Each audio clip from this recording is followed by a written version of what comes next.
All right, Thursday the 21st, back to upper body, 5, 6, or 7 rounds. Close grip chest press, box raises, bicep curls, skull crushers, part 2, 3 times max plank hold, okay? So, close grip chest press. Gotta get my belly down. So make sure your weights are together. Chest press. Next, we have box raises. So that's your up, out, down, up, together, down. 1, 2. Bicep curls. So we're doing both arms together. And our skull crushers, you can do 2 separate or 1 across. And then our max plank hold is either going to be high plank or elbow plank hold. And you're going to do that 3 times until you can no longer do it anymore. So if you want to time yourself, you can.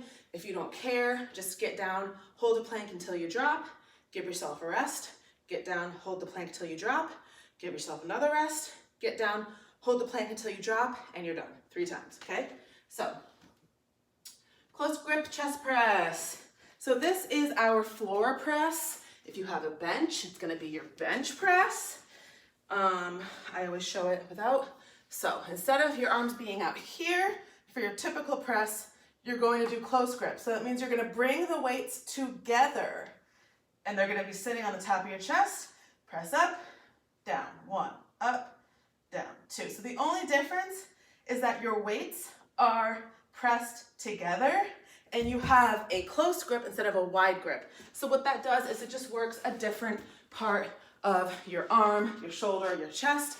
Instead of being wide, where you're gonna get more chest, when you come close, you're going to get more shoulder, probably more bicep, maybe even more tricep. Box raises. So this one is tough because you're doing a lot of things in one. So I'm gonna use my lighter pair for this. This is called your box raise. You're gonna do a front raise. You're gonna open it up to a T. You're gonna go down, back to your T, close it, down. 1, up, out, down, up, together, down, 2. Up, out, down, up, together, down, 3. So the most important thing with this is to make sure you're controlled. You don't want to be like flying and missing, like see how I'm almost making circles? You don't want to make circles. You don't want to fly up really high. You don't want to be high out here. You just want to make sure everything's nice and controlled. Even, down, even, down, okay? So whenever you're doing front or side raises, you should always be somewhere, like it almost looks, I guess, from what I can see, that you can see, it looks like I'm about at my neck. So really, I'm about high chest. So somewhere in that region. You should never be over your head. You shouldn't be under your chest. You should be somewhere between your chest and your neck. And it's okay for your elbows to be bent, okay? So a lot of times when I do front raises, they look like this. So you can see that my arm is not locked out, okay? It's more like this, relaxed. That's your box raise. Bicep curls is just your regular bicep curl. I do mine where I rotate up and I rotate down. I rotate up and I rotate down. Some people like to start out and just curl up. That's fine. We've talked about these before as well when I talked about tempo and maybe creating a count in your head. 1, 2, up. 1, 2, 3, down. 1, 2, up. 1, 2, 3, down. Something along those lines. Again, it helps you stay in control. It helps you make sure that you focus on the release. A lot of people focus on the up and then they slam down.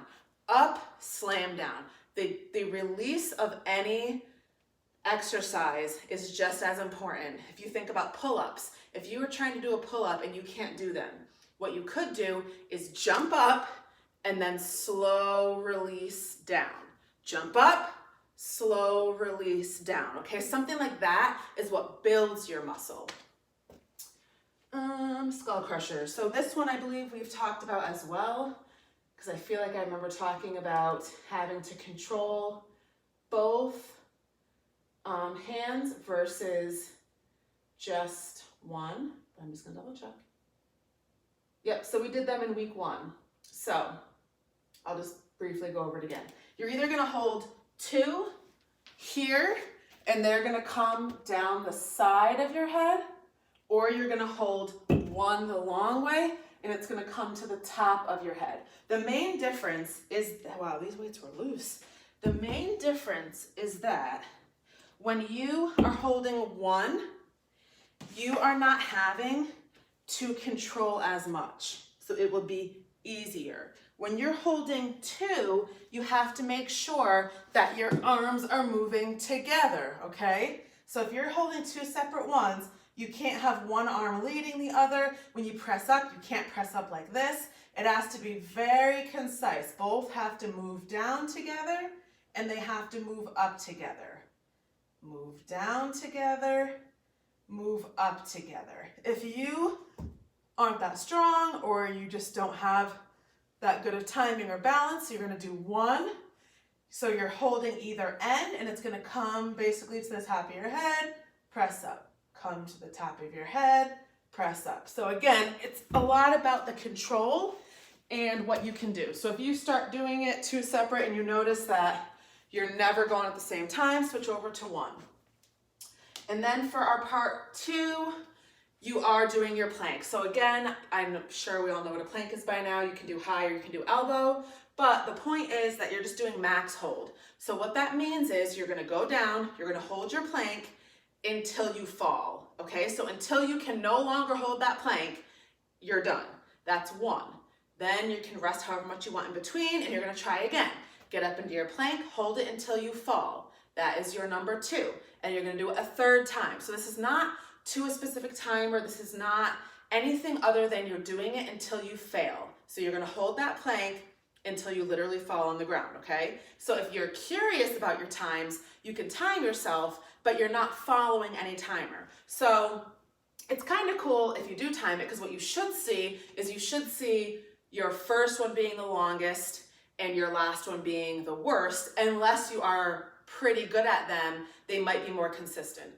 But so that would just be for your own curiosity. You're not using a timer when you do this, okay?